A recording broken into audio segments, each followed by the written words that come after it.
Welcome to Mr. English Speaks. Listen, learn, and improve your English effortlessly. Hello, everyone, and welcome back to Mr. English Speaks. I hope you are doing great today. I am very happy to be here with you because today's topic is very useful for real life and real jobs. Hello, Adam. Hello, everyone. I am also very happy to be here today.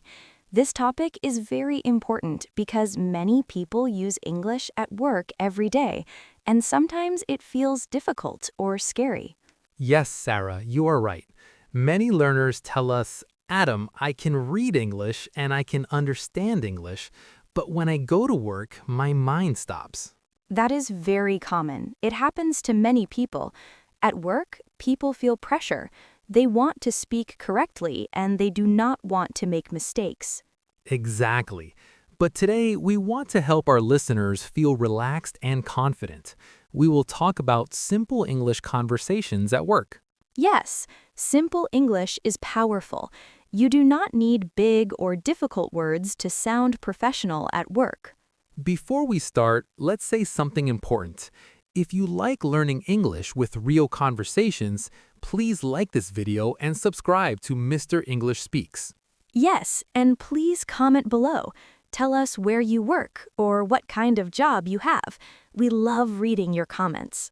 Okay, Sarah, let's begin. Imagine it is your first day at work.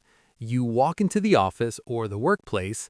What is the first thing you say? The first thing is usually a greeting. A simple greeting is very important. You can say good morning or hello, nice to meet you.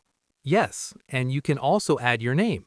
For example, good morning. My name is Adam. Nice to meet you. That sounds friendly and polite. At work, being polite is very important. Some people feel nervous and they stay quiet, but saying hello is a small step and a good start. That's right. You do not need a long sentence. Even hello, good morning is enough. Now, Sarah, after greetings, people usually talk a little. Not about work yet, but small talk. Yes, small talk is very common at work. People talk about the weather, the day, or how they feel. For example, you can say, how are you today? Or how is your day going? And the answer can be very simple. You can say, I'm good, thank you, or I'm doing well.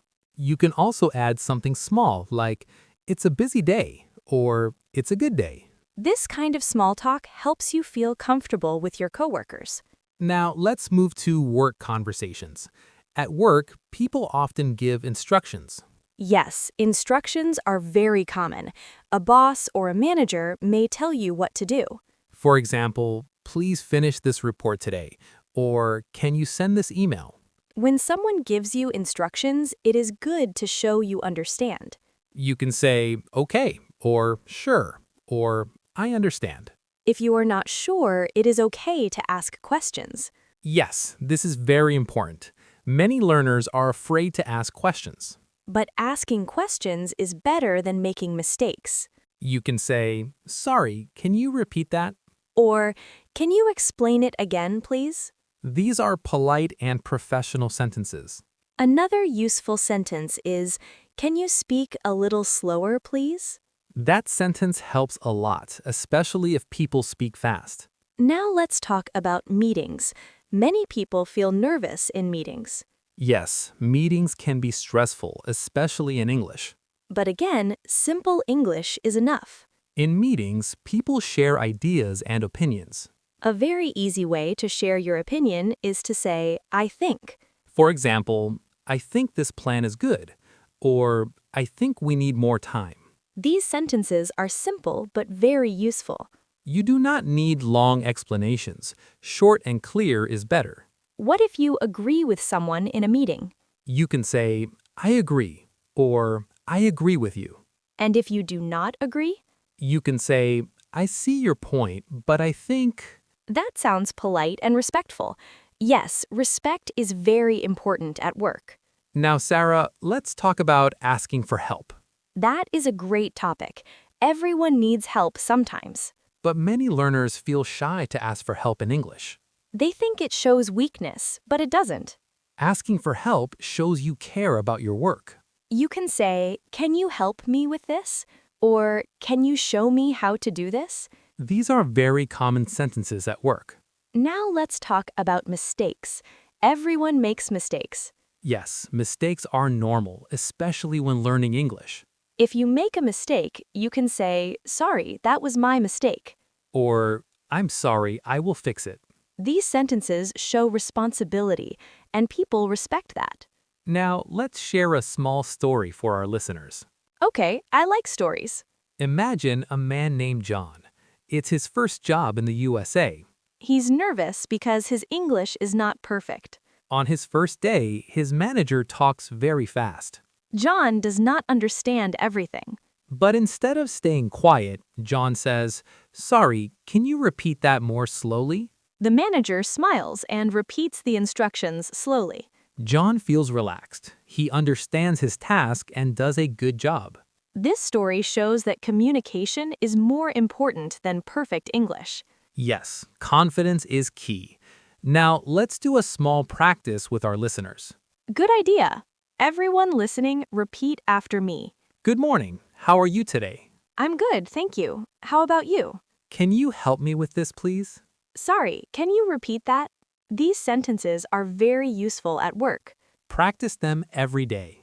You can practice at home, in front of a mirror, or with a friend. The more you practice, the more confident you feel. Now, Adam, what about talking to coworkers during breaks?